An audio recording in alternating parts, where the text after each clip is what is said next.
Hello friends, Manoj Rajguru की political science classes में आपका स्वागत है।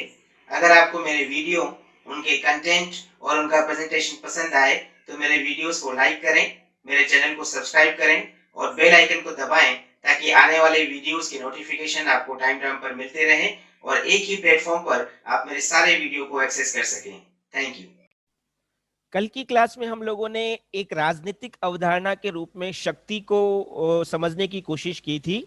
शक्ति का अर्थ क्या है, शक्ति के रूप कितने होते हैं वो, और शक्ति की विशेषता क्या है, ये सैद्धांतिक अर्थ हम लोगों ने पिछली क्लास के अंदर देखने की कोशिश की थी। आज की क्लास के अंदर हम लोग तीन और बातें देखने की कोशिश करेंगे। शक्ति कितने प्रकार की हो सकती है ना, रूप की बात नहीं कर रहे हैं, हम प्रकार की बात करेंगे। दूसरी बात हम लोग ये देखेंगे शक्ति का अर्जन कैसे किया जा सकता है, यानी कि शक्ति को प्राप्त कैसे किया जा सकता है। और तीसरी बात हम लोग ये देखने की कोशिश करेंगे कि क्या शक्ति के ऊपर कुछ सीमाएं हैं, शक्ति मर्यादित होती है या अमर्यादित।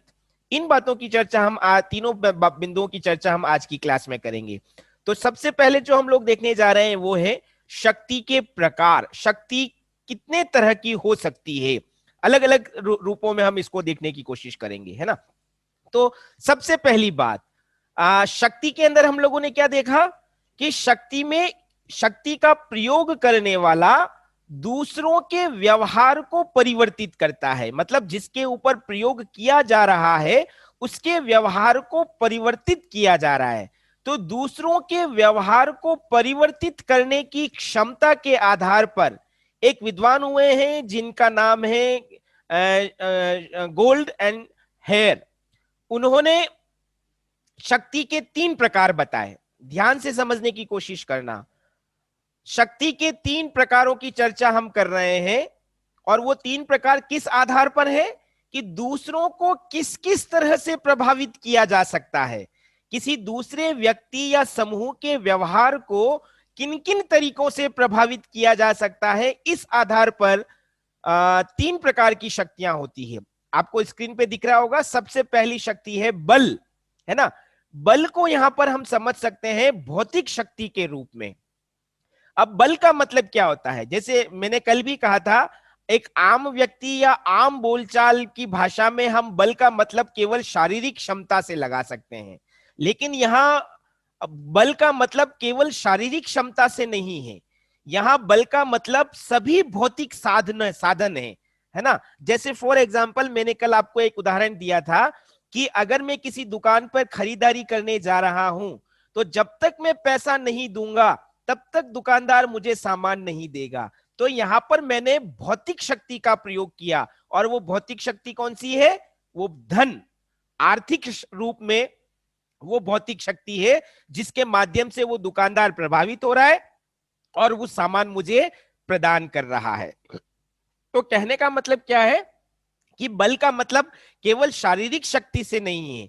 बल का मतलब हमारी कोई भी भौतिक माध्यम जिसके आधार पर अगर हम किसी दूसरे व्यक्ति के व्यवहार को प्रभावित कर रहे हैं तो वो बल कहलाता है, पहली बात। दूसरा प्रकार जो बताया गया है वो है प्रभुत्व। देखो इसको समझने की कोशिश करना, शायद आप में से कुछ लोगों के लिए ये थोड़ा टिपिकल और नया वर्ड हो। प्रभुत्व का मतलब क्या होता है? प्रभुत्व का मतलब प्रभाव जमाने की क्षमता, है ना। प्रभाव जमाने की क्षमता। प्रभाव के आधार पर हम किसी दूसरे व्यक्ति के व्यवहार को प्रभावित कर रहे हैं, यानी कि शक्ति धारक जो कि शक्ति को धारण कर रहा है, या हम ये भी कह सकते हैं कि जिसके पास शक्ति है, जो शक्ति का प्रयोग कर रहा है, वो अपने आदेश के द्वारा, अपने आग्रह के द्वारा जब किसी दूसरे व्यक्ति के व्यवहार को प्रभावित करता है तो ऐसी शक्ति को प्रभुत्व कहा जाता है। फॉर एग्जाम्पल, मैं एक टीचर हूं, है ना। तो अभी मेरे पास एक पद है, टीचर का पद, और इस टीचर के पद पर रहने के कारण मैं अपने विद्यार्थियों को इंस्ट्रक्शंस दे सकता हूं कि बैठ जाओ, खड़े हो जाओ, होमवर्क करो, टेस्ट करो, और मेरे विद्यार्थी मेरी इन बातों का पालन करेंगे। तो ये क्या हुआ, मैंने जो आदेश दिया या मैंने जो आग्रह किया उसके आधार पर मेरे विद्यार्थियों का व्यवहार परिवर्तित हुआ। जो विद्यार्थी चुपचाप बैठे सुन रहे थे, मैंने कहा खड़े हो जाओ, तो ये मेरे आदेश का पालन करते हुए वो खड़े हुए। तो ये प्रभुत्व की शक्ति है ना। जो और प्रभुत्व दो जगह निवास करता है, या तो पद में, जैसे अभी आप मेरी बात नहीं मान रहे हो, आप अपने टीचर की बात मान रहे हो, है ना। तो ये प्रभुत्व कहां कहां स्थापित हो रहा है, ये पद के अंदर निर्धारित निवास कर रहा है। और इसी तरह से प्रभुत्व व्यक्तित्व के अंदर भी निर्धारित करता है। व्यक्तित्व का संबंध व्यक्ति से होता है।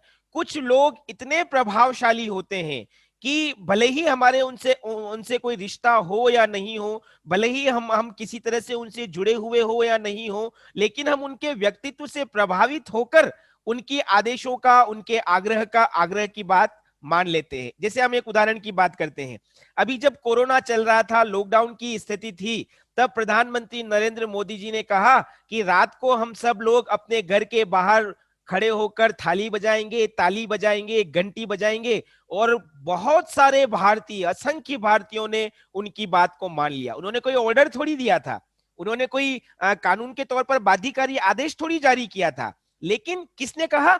मोदी जी ने कहा। हम मोदी जी से इतने प्रभावित थे कि मोदी जी ने कहा तो हमने तालियां भी बजा दी, हमने घंटी भी बजा दी, हमने थालियां भी बजा दी। मोदी जी ने कुछ दिनों बाद फिर कहा कि चलो हम लोग अपने घर की रोशनी बंद करके या तो दीपक लगाएंगे, या मोबाइल की टॉर्च लगाएंगे, या कोई और टॉर्च लगाकर रोशनी करेंगे और एक सकारात्मक संदेश देंगे। और हम में से बहुत से लोगों ने मोदी जी की इस बात को मान लिया। तो ये क्या है? ये प्रभुत्व है। यानी कि जब कोई व्यक्ति अपने व्यक्तित्व के आधार पर, या कोई व्यक्ति जिस पद पर बैठा हुआ है उस पद के आधार पर अगर कोई आदेश जारी करता है और कोई आग्रह करता है, तो उसके आधार पर जब सामने वाले का व्यवहार परिवर्तित होता है, तो इसको प्रभुत्व की शक्ति के नाम से जाना जाता है। ये दूसरा बात जो हम यहां पर बता सकते हैं। और तीसरी बात चातुर्य। चातुर्य का मतलब हम सरल शब्दों में ले सकते हैं चतुरता, है ना, चतुराई करना।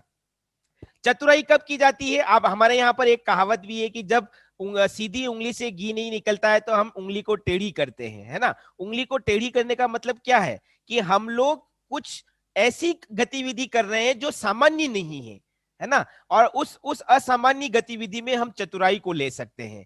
कि जब हम चतुराई का प्रयोग करते हुए, जैसे हम सामने वाले से कोई काम करवाना चाहते हैं और हमारे कहने से वो नहीं कर रहा है, तो हम किसी भी तरह से कोई भी छल, कोई भी युक्ति, कोई भी योजना अपनाकर जब सामने वाले से अपना काम निकलवा लेते हैं, उसके व्यवहार को प्रभावित कर देते हैं, तो ये चतुराई कहलाती है। और ऐसी शक्ति को चातुर्य की शक्ति कहा जाता है ना।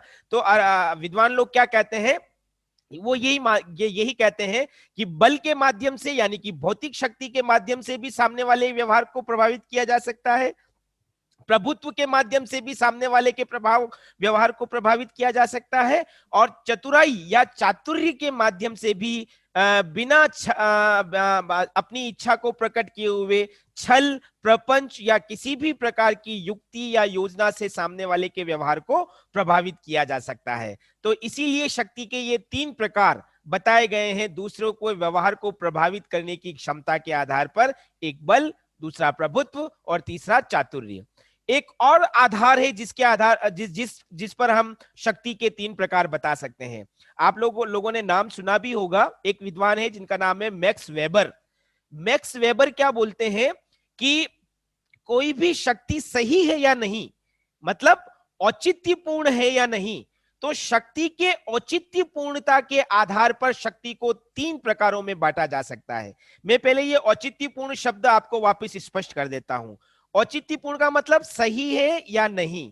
अगर सही है तो जनता का समर्थन मिलता है, और अगर सही नहीं है तो जन समर्थन उसको प्राप्त नहीं होता है। तो औचित्य का मतलब उचित है या नहीं। तो इसी औचित्यता के आधार पर मैक्स वेबर तीन तरह की शक्तियां बताता है।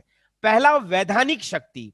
वैधानिक शक्ति का मतलब जब शक्ति को धारण करने वाला या शक्ति का प्रयोग करने वाला कानूनी तरीके से शक्ति का प्रयोग करे और लोग उस कानूनी शक्ति धारक के व्यवहार से, उसके आदेशों से, उसके निर्देशों से प्रभावित होते हैं, तो उसको वैधानिक शक्ति कहते हैं।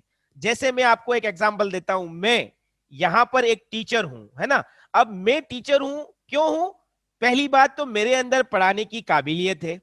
दूसरी बात, पढ़ाने के लिए जो योग्यता चाहिए वो योग्यता मैंने धारण कर रखी है। लेकिन मेरे अंदर जो काबिलियत है या मेरे पास जो डिग्रियां हैं वो तो बहुत सारे लोगों के पास है, तो वो यहां पर टीचर क्यों नहीं है? क्योंकि इस संस्था के कानून ने प्रक्रियाओं के तहत मुझे यहां पर पॉलिटिकल साइंस का टीचर अपॉइंट किया है। तो मेरे पास जो ये पोस्ट है यहां पर, ये लीगल पोस्ट है, और इसी पद के आधार पर, इसी वैधानिक पद के आधार पर मैं यहां पर पढ़ाने का काम कर रहा हूं और अपनी शक्ति का प्रयोग कर रहा हूं। कल को मेरी जगह किसी और व्यक्ति को यहां पर इस पद पर नियुक्त कर दिया जाता है, तो मुझे पढ़ाने का अधिकार नहीं होगा, बल्कि उस नवनियुक्त व्यक्ति को ये शक्ति का प्रयोग करने का अधिकार हो जाएगा। तो कहने का मतलब, वैधानिक शक्ति का मतलब क्या है कि जब कानूनी तरीके से शक्ति प्रयोग करने का अधिकार किसी को मिल जाता है तो वो वैधानिक शक्ति कहलाती है। हम इसका एक एग्जांपल और लेते हैं। अभी हम लोग अशोक गहलोत साहब की बात करते हैं। अशोक गहलोत जी हमारे कौन है? मुख्यमंत्री हैं। कानून में जो प्रक्रिया है, संविधान में जो प्रक्रिया है, उस प्रक्रिया के तहत वो मुख्यमंत्री बने हैं, और इसीलिए वो मुख्यमंत्री के पद के जितने भी कार्य हैं, जितनी भी शक्तियां हैं, उनका प्रयोग कर रहे हैं। अभी वसुंधरा राजे ये इन शक्तियों का प्रयोग नहीं कर सकती, क्योंकि कानूनी तौर पर वो अभी अभी उस पद पर बैठ ही नहीं सकती है ना। तो कानून जिस तरह से निर्धारित करता है, उस निर्धारित प्रक्रिया को जब कोई व्यक्ति कोई पद पूरा करता है, तो उसके द्वारा प्रयोग की जाने वाली शक्ति को वैधानिक शक्ति कहते हैं। यह पहला शक्ति का प्रकार औचित्यता के आधार पर जो मैक्स वेबर बताता है। दूसरा प्रकार मैक्स वेबर ने बताया परंपरागत शक्ति। परंपरागत शक्ति का मतलब, जब शक्ति धारण करने वाला, शक्ति धारक का मतलब क्या है? जो शक्ति का प्रयोग कर रहा है, जिसके पास शक्ति है। तो जब शक्ति को धारण करने वाला शक्ति का प्रयोग मान्य परंपराओं के आधार पर करता है। ध्यान रखना, यहां पर एक शब्द बहुत महत्वपूर्ण है, परंपरा। परंपराओं के आधार पर जब शक्ति का प्रयोग किया जाता है तो उसको परंपरागत शक्ति कहते हैं। जैसे मैं एग्जांपल देता हूं, आपने राजतंत्र के बारे में सुना हुआ है। राजतंत्र में शासन का मुखिया एक राजा होता है ना। उस राजा की मृत्यु के बाद राजा कौन बनेगा? तो परंपरा ये कहती है कि राजा का ज्येष्ठ पुत्र राजा बनेगा, है ना। ये कोई जनता नहीं चुन रही है, या किसी कानून में ये नहीं लिखा है, ये परंपरा है कि शासक की मृत्यु के बाद राजतंत्र में उसका उत्तराधिकारी उसके परिवार का ज्येष्ठ पुत्र होगा। और इसीलिए जब वो ज्येष्ठ पुत्र राजा बनता है, तो पहले वाला राजा जितनी भी शक्तियों का प्रयोग कर रहा था, अब वो नया व्यक्ति उन शक्तियों का प्रयोग कर रहा है जो कि राजा बना है। तो ये शक्ति किसके माध्यम से प्राप्त हुई? कानून के माध्यम से नहीं, ये शक्ति परंपरा के माध्यम से प्राप्त हुई। तो इसको बोलते हैं परंपरागत शक्ति, जिसमें मान्य परंपराओं के आधार पर कोई शक्ति धारक अपनी शक्ति का प्रयोग करते हुए दूसरों के व्यवहार को प्रभावित करता है। तीसरी बात जो मैक्स वेबर ने बताई थी वो है चमत्कारिक शक्ति। चमत्कारिक शक्ति का, चमत्कार का मतलब, इसको हम एक दूसरे नाम से भी बुलाते हैं करिश्माई शक्ति, करिश्मा या चमत्कार, है ना। चमत्कार का मतलब क्या होता है? चमत्कार का मतलब है कि किसी भी व्यक्ति के अंदर कुछ ऐसी क्वालिटी है, उसकी पर्सनैलिटी कुछ इतनी खास है कि वो जो कुछ भी कह रहा है उससे प्रभावित होकर हम उसकी बातों को मानने लग जाते हैं। जैसे मैंने अभी थोड़ी देर पहले आपके सामने मोदी जी का उदाहरण लिया, है ना। मोदी जी का व्यक्तित्व इतना आकर्षक है, उनके समर्थक जो भी मोदी जी कह देते हैं उनका पालन कर लेते हैं। मोदी जी ने कहा थाली बजा दो, तो उनके समर्थकों ने, किसने कहा? मोदी जी ने कहा, इसलिए थाली बजा रहे हैं। दीपक जला दो, किसने कहा? मोदी जी ने कहा, तो दीपक जला दिए। तो ये मोदी जी के व्यक्तित्व का प्रभाव है। तो ऐसी शक्ति जो कि शक्ति धारक के व्यक्तित्व और उनके गुणों से प्रभावित होकर प्रयोग में लाई जाती है, उसको चमत्कारिक या करिश्माई सत्ता कहते हैं। आपने एक नाम सुना होगा भारतीय राजनीतिक व्यवस्था के अंदर, मोहनदास करमचंद गांधी, जिनको हम महात्मा गांधी के नाम से जानते हैं। महात्मा गांधी के भारतीय राजनीति में आने से पहले भी आजादी का आंदोलन चल रहा था, लेकिन सभी भारतीय लोग उस आजादी के आंदोलन से नहीं जुड़े। लेकिन जब गांधी जी आए भारतीय राजनीति में, तो गांधी जी का व्यक्तित्व, उनकी कार्यशैली, उनके गुण, उनकी बोली, उनकी नीतियां, ये सब इतनी आकर्षक थी कि भारतीय जनता गांधी जी के वशीभूत होकर गांधी जी जो कहते उसका अनुकरण करने के लिए तैयार हो जाते। तो ये गांधी जी का व्यक्तित्व था। इसको क्या बोलते हैं हम? ये गांधी जी का करिश्मा था, ये गांधी जी का चमत्कार था। तो इस शक्ति को क्या कह सकते हैं? ये चमत्कारिक या करिश्माई शक्ति है। तो औचित्यपूर्णता के आधार पर मैक्स वेबर कितने प्रकार की शक्ति बताता है?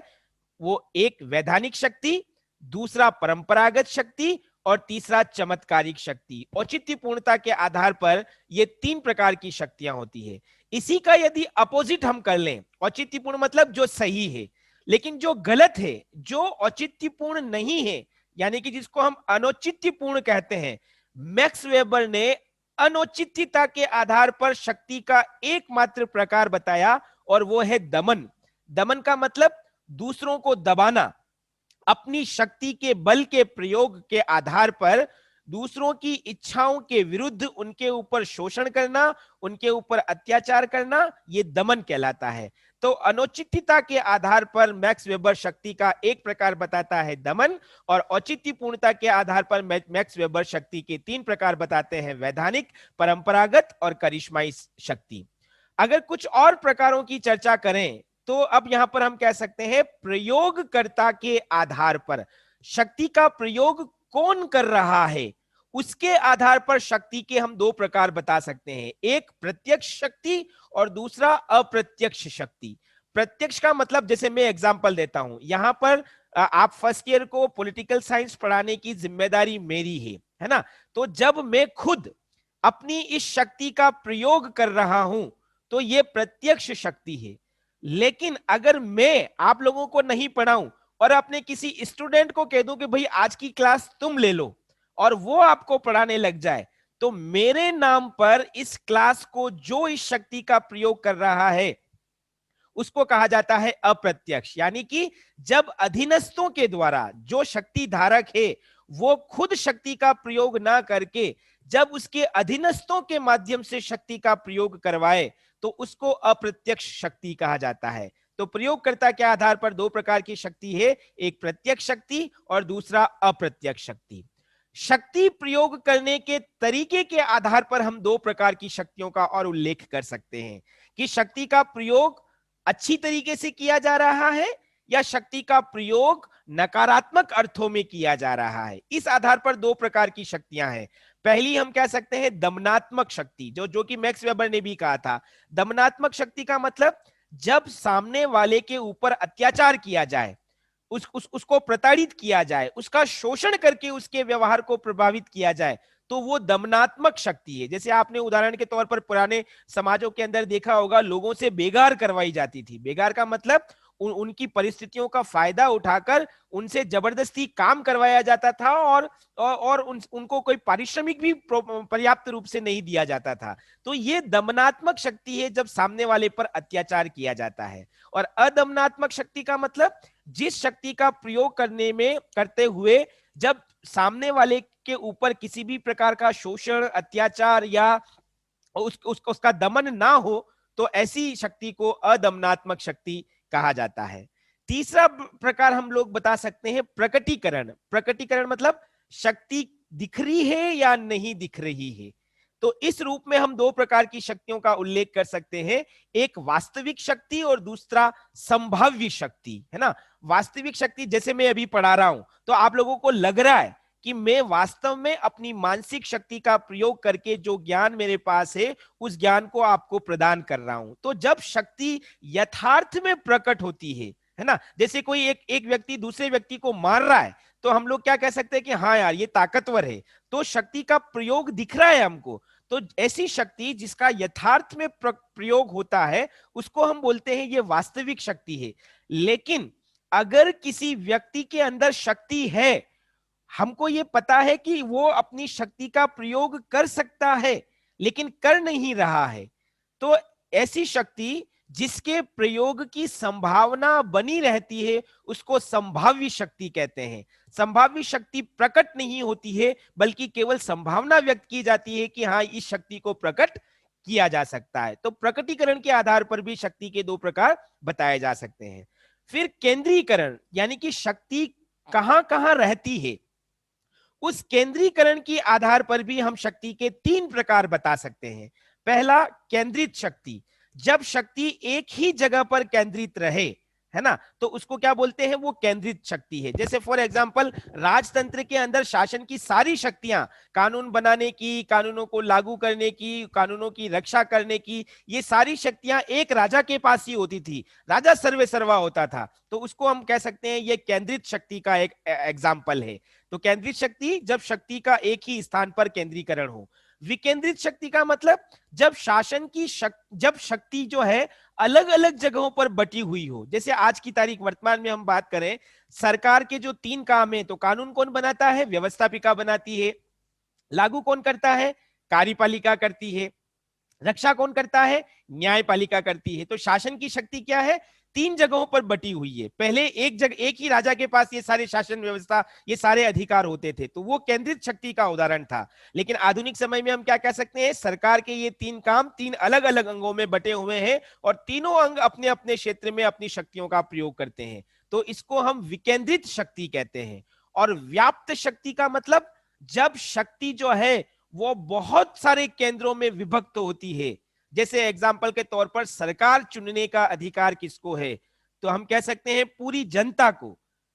एक जैसे भारत का एग्जाम्पल लें, तो हर भारतीय को वोट डालकर अपनी सरकार चुनने का अधिकार है। तो ये वोट की शक्ति किसके पास है, किसी एक व्यक्ति के पास या कुछ लोगों के पास नहीं है, ये सभी के पास, अनेक लोगों के पास है। तो शक्ति जब अनेक केंद्रों में विभक्त होती है तो उसको हम व्याप्त शक्ति कहते हैं। तो केंद्रीकरण के आधार पर भी शक्ति के तीन प्रकार बताए जा सकते हैं।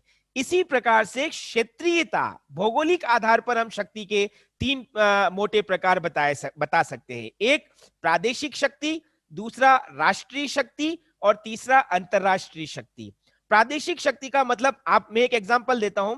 आप लोगों ने देखा होगा कई बार, जैसे भारत के जो राज्य हैं उन राज्यों की रैंकिंग आती है ना, कि आर्थिक रूप से ये राज्य नंबर 1 है और ये राज्य नंबर 2 है और ये राज्य 10वें नंबर पे है, ये राज्य फला नंबर पर है। तो कहने का मतलब, जब हम भौगोलिक तौर पर प्रदेशों के संदर्भ में तुलना करते हैं तो वो प्रादेशिक शक्ति कहलाती है। और इसी तरह से जब उस शक्ति का संबंध राष्ट्र से जुड़ जाता है तो वो नेशनल पावर या राष्ट्रीय शक्ति बन जाती है। फॉर एग्जांपल, हम लोग कह सकते हैं कि आज परमाणु शक्ति किन किन देशों के पास है, तो हम गिना सकते हैं कि अमेरिका के पास है, ब्रिटेन के पास है, रूस के पास है, भारत के पास है। विश्व के अंदर जो लगभग 200 राज्य हैं उनमें से गिने चुने राज्यों के पास परमाणु शक्ति है। तो परमाणु के आधार पर ये राष्ट्रीय शक्ति संपन्न राज्य हुए, है ना। हम राष्ट्र की बात कर रहे हैं और बाकी के राज्य परमाणु शक्ति से विहीन है।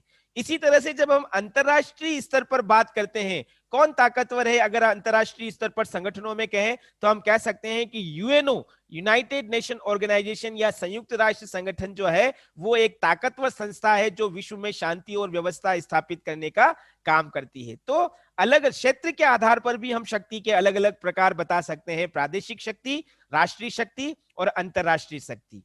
इसी तरह से सामूहिकता के आधार पर शक्ति का प्रयोग करने कितने समूह या कितने लोगों के आधार पर हो रहा है, उस आधार पर भी हम तीन प्रकार की शक्तियों का उल्लेख कर सकते हैं। एक पक्षीय शक्ति, द्विपक्षीय शक्ति और बहुपक्षीय शक्ति। एक पक्षीय शक्ति का मतलब, जैसे अभी एग्जाम्पल के तौर पर मैं बात कर रहा हूं, मैं एक शिक्षक हूं, ये एक पक्ष हो गया, और आप विद्यार्थी हो, ये दूसरा पक्ष हो गया। तो अभी यहां पर विचारों के आदान प्रदान में अभी कौन विचार दे रहा, प्रदान कर रहा है, मैं।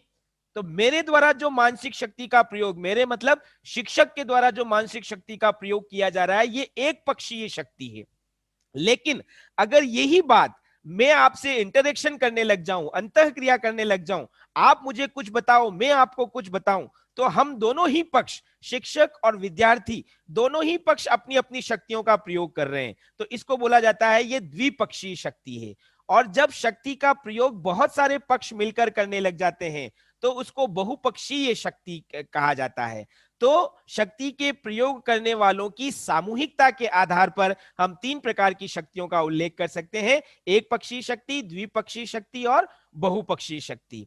आखिरी बात जो हम शक्ति के प्रकार में बता सकते हैं वो है इंडिविजुअल यानी वैयक्तिकता के आधार पर शक्ति जो है वो कितने प्रकार की होती है। तो वैयक्तिकता के आधार पर शक्ति के 2 प्रकार हम बता सकते हैं, एक फॉर्मल शक्ति और दूसरा इनफॉर्मल शक्ति, औपचारिक शक्ति या और अनौपचारिक शक्ति। औपचारिक शक्ति का मतलब अभी मैं यहां पर आपको जो पढ़ा रहा हूं वो औपचारिक तौर पर पढ़ा रहा हूं, है ना, क्योंकि मेरा ये काम है कि जब भी क्लास का टाइम होगा उस टाइम पीरियड के अंदर मुझे अपनी क्लास से रिलेटेड टॉपिक अपने स्टूडेंट्स को पढ़ाना है। तो ये जो शक्ति का मैं प्रयोग कर रहा हूं ये औपचारिक शक्ति है। लेकिन अगर आप में से कोई स्टूडेंट इस क्लास के बाद बाहर आकर मुझसे मिले और मुझसे कहे कि सर मुझे ये समझ में नहीं आया है, आप मुझे वापस समझा दो, तो ये व्यक्तिगत आधार पर मैं अपने एफर्ट कर रहा हूं और व्यक्तिगत आधार पर वो विद्यार्थी मेरे पास आ रहा है और व्यक्तिगत संबंधों के आधार पर मैं उसको वापस वो टॉपिक एक्सप्लेन कर रहा हूं। नियम में नहीं है, टाइम टेबल के अंदर नहीं है, लेकिन ये व्यक्तिगत संबंधों के आधार पर मैं वापस उसको अपनी मानसिक शक्ति के आधार पर समझाने की कोशिश कर रहा हूं। तो इसको क्या कहते हैं, ये अनौपचारिक शक्ति है। औपचारिक का मतलब एक बाई प्रोसेस चलना और अनौपचारिक का मतलब व्यक्तिगत संबंधों के आधार पर शक्ति का प्रयोग करना। तो इस रूप में हम 2 प्रकार की शक्ति बता सकते हैं, औपचारिक और अनौपचारिक। तो अभी आपने देखा अलग अलग आधारों पर हम शक्ति के बहुत सारे प्रकार बता सकते हैं। नेक्स्ट अगली बात अगर हम करें, शक्ति को प्राप्त कैसे किया जा सकता है, शक्ति का अर्जन कैसे किया जा सकता है, इसी को ये भी कह सकते हैं कि शक्ति के सोर्सेज, स्रोत क्या है। तो हमें ये जानना हमारे लिए बहुत जरूरी है कि कोई भी व्यक्ति, कोई भी समूह, कोई भी संस्था, कोई भी संगठन, सब शक्तिशाली होते हैं, सबके पास शक्ति होती है। तो वो शक्ति प्राप्त कैसे करते हैं, शक्ति प्राप्ति का जरिया हमें पता होना चाहिए, उसी को हम शक्ति के स्रोत के रूप में समझ सकते हैं। सबसे पहला सोर्स, सबसे पहला स्रोत शक्ति प्राप्ति का है नॉलेज, ज्ञान। ज्ञान शक्ति का सबसे बड़ा स्रोत है। आज मैं यहां पर एक टीचर के रूप में आया हूं, है ना, क्यों आया हूं, क्योंकि मेरे अंदर नॉलेज है इस सब्जेक्ट का। मैं ये नहीं कहता कि मेरे अंदर कितना नॉलेज है या मैं पूरे विश्व का सबसे बड़ा पॉलिटिकल साइंटिस्ट बन गया हूं, लेकिन पॉलिटिकल साइंस के बारे में मेरी अपनी थोड़ी समझ है, उस समझ को समाज मान्यता प्रदान करता है और उसी ज्ञान के आधार पर मेरे अंदर इतनी क्षमता आ गई है कि मैं अपने विद्यार्थियों को पॉलिटिकल साइंस पढ़ा सकता हूं, है ना। अभी आप लोग पॉलिटिकल साइंस पढ़ रहे हो, आप लोगों के अंदर पॉलिटिकल साइंस का ज्ञान नहीं है, लेकिन जब पढ़ लोगे, आपके पास ज्ञान आ जाएगा पॉलिटिकल साइंस का, तो आप भी बता सकते हो कि स्वतंत्रता क्या है, समानता क्या है, राष्ट्रपति क्या होता है, प्रधानमंत्री के काम क्या है। मतलब ये सब आप कब बता पाओगे, जब आपके पास नॉलेज आएगा। तो नॉलेज क्या कर रहा है, नॉलेज व्यक्ति के अंदर क्षमता विकसित कर रहा है। ज्ञान एक प्रकार का आंतरिक स्रोत है, ज्ञान को दिखाई नहीं देता है। ज्ञान को जब हम प्रदर्शित करते हैं तब पता चलता है कि देखो इस व्यक्ति के अंदर इतना ज्ञान है, इतनी मानसिक शक्ति है। तो ज्ञान के माध्यम से हम न केवल अपने लक्ष्यों को तय करते हैं, है ना, हमारे अंदर अगर नॉलेज है तो हम न केवल अपने अपने गोल्स को डिसाइड करते हैं, बल्कि अपने लक्ष्यों को प्राप्त कैसे करना है उसको भी हम डिसाइड करते हैं। फॉर एग्जाम्पल, आप सभी अभी स्टूडेंट हैं, आप लोगों को अच्छे नंबर लेकर आने हैं, तो अच्छा नंबर आपका क्या हो गया, अच्छा नंबर हो गया आपका उद्देश्य, अच्छे नंबरों से पास होना आपका टारगेट है। और अच्छे नंबरों से पास कैसे होगे, उसके लिए आपको क्या पढ़ना है, कैसे पढ़ना है, कैसे लिखना है, ये सब आप लोग खुद तय करोगे। और जब तय कर लेते हो, उसको एग्जीक्यूट कर देते हो, और जब आपका इवैल्यूएशन होता है तो आप अच्छे नंबर से पास हो जाते हो। तो कहने का मतलब ये सब ज्ञान के माध्यम से तय होता है। ज्ञान के माध्यम से ही ये पता चलता, देखो खाली ज्ञान होना पर्याप्त नहीं है, है ना, ज्ञान का एग्जीक्यूशन होना भी जरूरी है। तो यही बात कि ज्ञान जो है वो लोगों के अंदर अलग अलग गुणों का प्रोसेस को फॉलो करने का एक प्रोसेस डेवलप कर रहा है, और उसी के आधार पर कोई व्यक्ति जो है वो शक्ति को प्राप्त करता है। तो पहला सोर्स हम शक्ति प्राप्ति का बता सकते हैं ज्ञान। दूसरा सोर्स हम बता सकते हैं उपलब्धियां या प्राप्तियां। उपलब्धियां या प्राप्ति जो है वो बाह्य शक्ति प्राप्ति का बाह्य सोर्सेस है ना। जैसे मैं बहुत गरीब आदमी हूं और मेरे पास इतना पैसा भी नहीं है कि मैं अपनी सुविधाओं, अपनी आवश्यकताओं की पूर्ति कर सकूं। लेकिन अचानक मुझे लॉटरी लग जाती है, अचानक मेरे पास बहुत सारा पैसा आ जाता है, तो उस पैसे से मैं घर भी खरीद लेता हूं, गाड़ी भी खरीद लेता हूं, नौकर चाकर भी रख लेता हूं। तो ये अचानक से जो मुझे प्राप्त हुआ, कुछ भी प्राप्त हो व्यक्ति को, जरूरी नहीं है कि अचानक से, सिस्टमेटिकली, कानूनी तौर पर अचानक, कैसे भी अगर व्यक्ति को जो कुछ भी प्राप्त होता है, चाहे वो संपत्ति हो, चाहे पद हो, चाहे सम्मान हो, चाहे भौतिक संसाधन हो, जब व्यक्ति को ये प्राप्त हो जाते हैं तो व्यक्ति, हम कहते हैं कि वो व्यक्ति शक्तिशाली हो जाता है ना। फॉर एग्जाम्पल, मैंने अभी थोड़ी देर पहले एग्जांपल दिया था आपको कि मेरे अंदर पॉलिटिकल साइंस पढ़ाने की योग्यता है, बहुत सारे लोगों के अंदर पॉलिटिकल साइंस पढ़ाने की योग्यता है, लेकिन वो सब तो वीवीआरआई के अंदर पॉलिटिकल साइंस नहीं पढ़ा रहे हैं। मैं ही क्यों पढ़ा रहा हूं? क्योंकि ये मेरी प्राप्ति है, ये सैंक्शंस है। मुझे इस कॉलेज के अंदर पॉलिटिकल साइंस के टीचर के रूप में अपॉइंट किया गया है, इसीलिए मैं यहां आकर अपनी अपनी अपनी शक्ति का प्रयोग कर रहा हूं। कल को किसी और को अपॉइंट कर दिया जाएगा तो वो करेगा। तो कहने का मतलब, पद हुआ, सम्मान हुआ। आज जैसे हम लोग कहते हैं सचिन तेंदुलकर, सचिन तेंदुलकर क्या है? सचिन तेंदुलकर ने अपनी काबिलियत से, अपनी योग्यता से वो दर्जा हासिल कर लिया है कि लोग उनको भारत में क्रिकेट का भगवान कहते हैं। और इसीलिए अगर सचिन तेंदुलकर अभी उदयपुर में आ जाए तो बहुत सारे क्रिकेट के प्रशंसक दौड़े दौड़े सचिन तेंदुलकर के पास चले जाएंगे और उनके ऑटोग्राफ लेंगे, उनके साथ फोटो खिंचवाएंगे। अगर ऐसे में सचिन तेंदुलकर कुछ भी कह देते तो हम उस बात का पालन करने लग जाएंगे, है ना। तो कहने का मतलब, जो भी संपत्ति या भौतिक साधन या पद या सम्मान जो व्यक्ति को प्राप्ति के रूप में होता है, वो भी शक्ति का एक माध्यम बन जाता है। अब यहां पर एक चीज और जरूरी है कि केवल प्राप्तियां या उपलब्धियां हासिल करना महत्वपूर्ण नहीं है, उनका उपयोग ज्ञान के आधार पर करना भी जरूरी है। जैसे मैं एक एग्जांपल और देता हूं कि मुझे इस कॉलेज के अंदर पॉलिटिकल साइंस के टीचर के रूप में अपॉइंट कर दिया, कैसे भी जेक जड़ीके से या पैसे देकर मैं इस पद पर आ गया। पद तो मुझे प्राप्त हो गया, लेकिन अब पढ़ाना क्या है, अगर मुझे यही पता नहीं है तो क्या मैं अपनी शक्ति का सही प्रयोग कर पाऊंगा?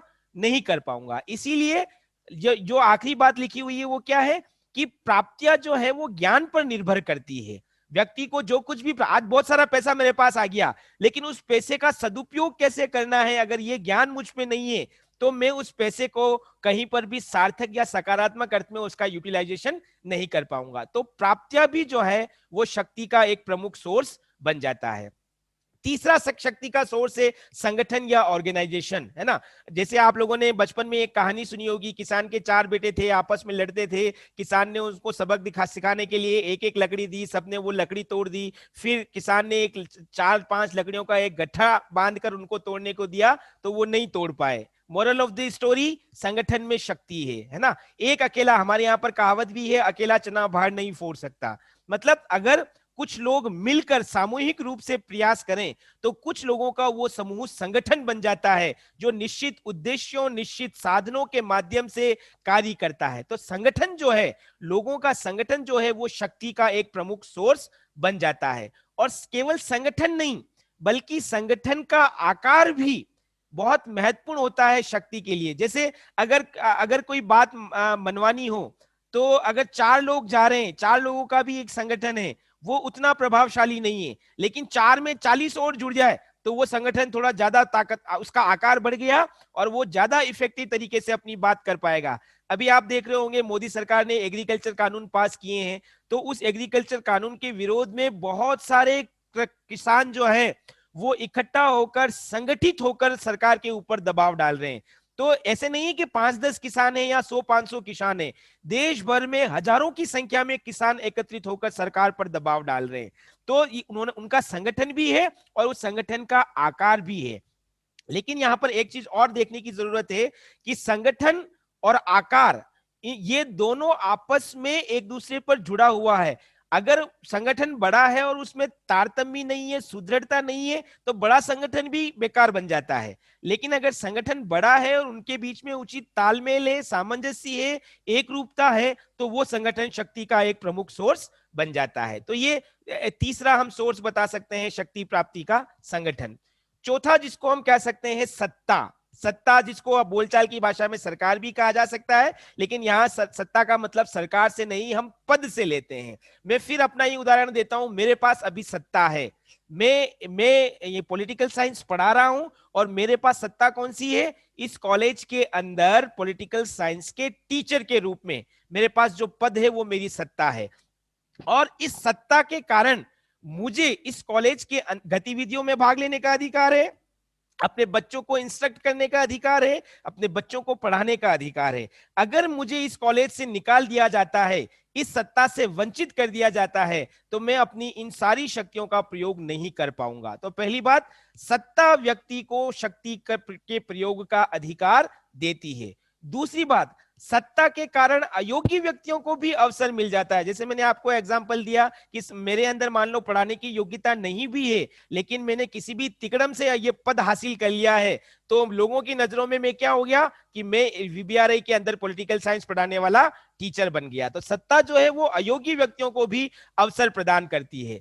सत्ता एक तरह से कानूनी तरीके से ये अवसर उत्पन्न करती है। जैसे मैंने फिर एग्जांपल दे रहा हूं कि मैं यहां पर आया हूं तो मनमर्जी से नहीं आया हूं, जो कानूनी प्रक्रिया थी, रूरल इंस्टीट्यूट ने वैकेंसीज निकाली, मैंने एप्लीकेशन डाली, बहुत सारे प्रतिभागी आए, इंटरव्यू हुए, उसके बाद मुझे सेलेक्ट किया, तो ये पूरा कानूनी प्रोसेस था और इस प्रोसेस के बाद मैंने ये सत्ता को प्राप्त किया और उस प्राप्ति के बाद मैं इस पद की शक्तियों का प्रयोग कर रहा हूं। और जब मैं इस पद की शक्तियों का प्रयोग कर रहा हूं, तो मैं जो भी आदेश अपने अधीनस्थों को यानी कि अपने विद्यार्थियों को दे रहा हूं, विद्यार्थी मेरे आदेश मानने के लिए बाध्य है। तो कहने का मतलब सत्ता जो है वो भी शक्ति का एक प्रमुख सोर्स बन जाता है। नेक्स्ट, अगला प्रकार हम बता सकते हैं विश्वास, विचार और कार्य।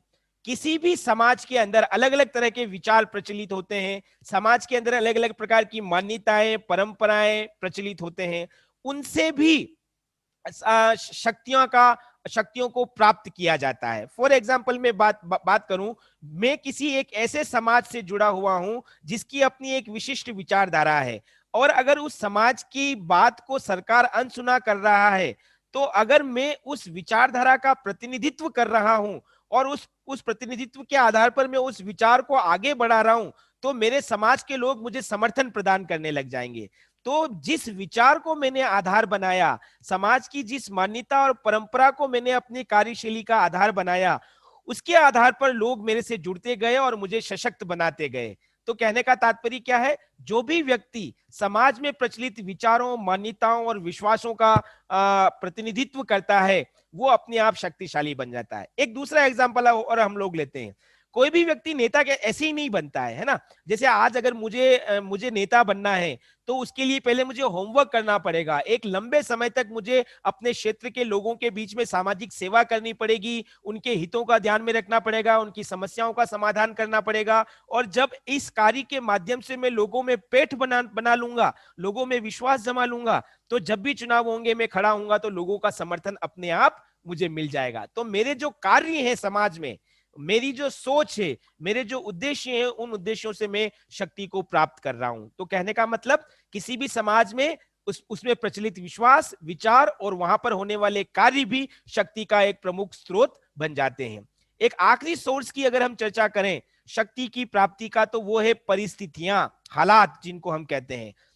कई बार ऐसी परिस्थितियां उत्पन्न हो जाती हैं कि जिन परिस्थितियों में व्यक्ति अपने आप शक्तिशाली बन जाता है। इंग्लिश में एक शब्द है जिसको हम वैक्यूम कहते हैं, खाली, है ना। कोई पोस्ट खाली हो जाती है और अब उस खाली पोस्ट को अचानक कोई एक व्यक्ति आकर भर देता है, तो वो शक्तिशाली हो जाता है, क्योंकि उसका प्रतिद्वंदी कोई नहीं होता है ना। तो अब जब इस प्रकार की परिस्थितियां उत्पन्न होती है, तो उन परिस्थितियों का लाभ उठाकर कोई व्यक्ति अपने आप को सक्रिय करके भी शक्तिशाली बन जाता है, लोगों का विश्वास प्राप्त कर सकता है, समर्थन प्राप्त कर सकता है। तो परिस्थितियों के आधार पर भी किसी व्यक्ति को, किसी संस्था को, किसी संगठन को शक्तियां प्राप्त होती है। यह शक्ति प्राप्ति का एक अंतिम स्रोत है। समय हो रहा है हमारे पास, तो शक्ति की जो सीमा है वो हम लोग अगली क्लास में देखेंगे। केवल 30 सेकंड बचे हैं। तो ये आज हमने दो चीजें देखी हैं, शक्ति का प्रकार और शक्ति प्राप्त करने के साधन। अगली क्लास में हम बाकी की बात देखेंगे, और कोई भी सवाल हो तो आप नोट करके रखना।